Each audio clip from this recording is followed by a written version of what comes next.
aylanib ketyapti. Gipermobilniy sindromi ham bor, gipotonusi ham bor. Suyak mushaklarning bo'shligi, gipermobilniy sindrom, suyak mushaklarning haddan ziyod elastikligi.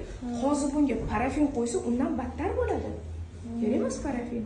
Elektroforez kerak, kalsiyni bering, D3sini bering, massajini oling, tuzli bilan.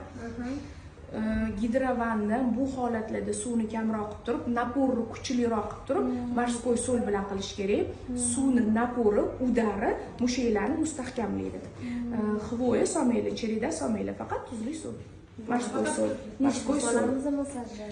Shuni taqib qo'ya qoldim. Bu 3 oylikligimi? Mana shu, 4 oyligida. Mana shu hozir bu oy tushirgan. 10 kun bo'lib qoldi. Головка yo'qligi norma. Bu norma 4 oydan o'tadi, lekin chiqish bor.